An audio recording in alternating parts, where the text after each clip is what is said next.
Welcome back to my channel and welcome back to the Akashic Record Series. Today we're going to talk about how long you can stay connected or be in the Akashic Records. There isn't like a definite answer here, and I think it changes as you're on this journey as an Akashic Record reader, either for yourself or for others. And it really does change, it does shift, it does kind of flow with how far along on your journey you are. At the beginning, specifically, you have to work up. Like, you can't just start like connecting for an hour. Maybe for some of you can, and you feel completely attuned to that, and it doesn't make you feel really tired and make you feel really like out of it. When we teach the Akashic Records, especially level 1, and even with level 2, like with level 1, you'll have 15 days where you connect for a specific amount, another 15 days for another amount, another 15 days for another amount. You work your way up. So the idea here is that you're not just like throwing yourself into like the deep end, right? You're working up to it. Also, because we have to remember, and I've mentioned this in previous videos, where we're tuning to the 5th dimensional energy, we're tuning to receiving that information, we're practicing, we're using our free will. And it takes time sometimes for us to work up to feel like, wow, I can be connected for an hour and channeling for a complete hour, and it's fine. I feel great. I think that the answer can sometimes come through our like being very aware of ourselves. Like, for example, if you connect for 15 minutes, you close the records and you can ask, how am I feeling? Like, you have to be very self-aware, and you can do this through questions that we ask ourselves. Like, okay, I just connected for 15 minutes. How do I feel? Do I feel energized? Do I feel really drained of energy? I feel good. All right, perfect. Next time I'm going to try 20 minutes, and then I'm going to try 30 minutes. And I'll work my way up. And it's not being obsessed with the time. And it's, some people are like, should I put a timer? Gauge it. See when you're connected, how it goes. And then if one day you're like, oh, wow, I connected 45 minutes and I feel great, that's okay too. If you do connect for a little longer than maybe feels comfortable, then I would say that's okay. Just close your records, kind of recuperate your energy, go ground, go out, walk, kind of get out of that energy and connect with yourself, and give yourself whatever you feel you need. If you need to take a nap, or you need to just take a little bit of a breather, or ground with nature, do it. Listen to yourself. And I think the rule of thumb here is that there is no specific time. Like, for example, today I opened my records at like 2 o'clock because I had a psychic reading, and I open my own records for psychic readings. It helps me stay a little bit more in tune with the person's energy. I connect with intention and all that, like I've talked about in previous videos. And it's 11 p.m. and I'm still connected. Was I channeling the whole time? No, of course not. I channeled for a couple hours. I'm connected to them now because I feel like that helps me find the right words and flow with the information that you all need to hear with this topic.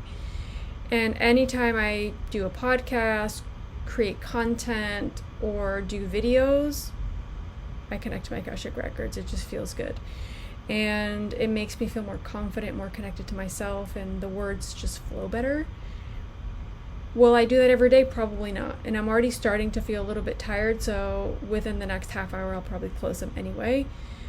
And I'll recuperate my energy. Like, I'm going to make sure that I take care of myself. I probably won't be connected as long tomorrow. I think, I think about that before I do things, and I know my body, and I know that it won't be something I do every day. Maybe for some of you that works, I can't, there's no rule of thumb.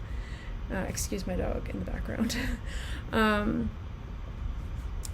My thing is always be patient with yourself, take it slow, and there's a certain like easing into it that I think is always good with anything we do in life. Is it the gym? Is it the Akashic Records? Is it a new activity, a new hobby?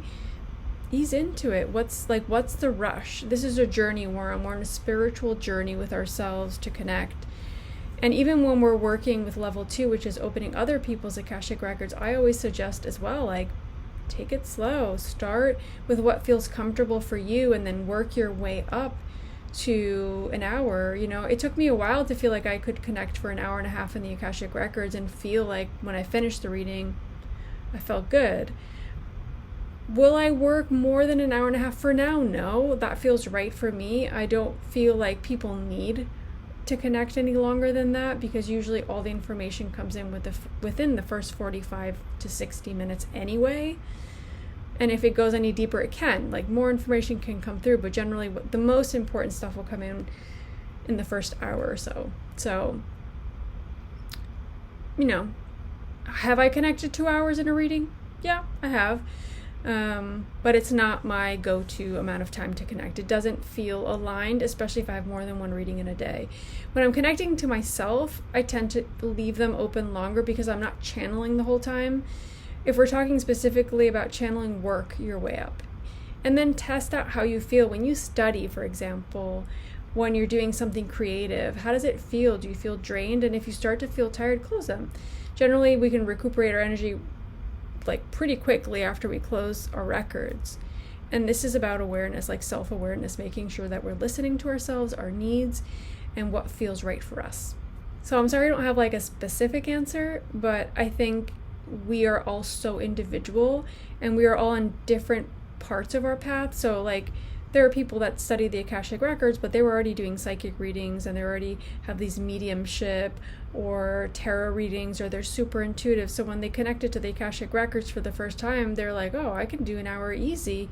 It's kind of the energy I was already connecting with. This is why it's hard to say, you know, do this or do that, or this is right or this is wrong. I don't think it's black and white. I think it is a lot about us figuring out what's right for us, listening to our body. We don't want to get to feeling exhausted. Like, if we're doing that to ourselves as a channel, then the next time we connect, we're probably not going to listen to ourselves either, and then it's just going to be a big mess. And we want to make sure we're listening to ourselves, we're respecting ourselves, where we're also getting out a little bit out of our comfort zone and working our way up. That would be my suggestion and how I've managed it, and it's worked for me.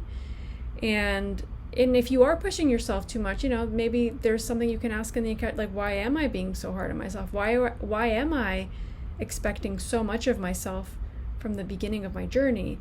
This is something that hopefully you're all going to do or use for the rest of your life. I don't expect to give up the Akashic Records anytime soon, and I feel like it's such an important part of my healing and my journey, my purpose and mission. Why am I going to rush it? There's really no reason to do that. And I think we all need to have that kind of mindset with everything in life. It's giving yourself tough love, pushing yourself out of your boundaries a little bit, but also taking it slow and being patient and doing things with love.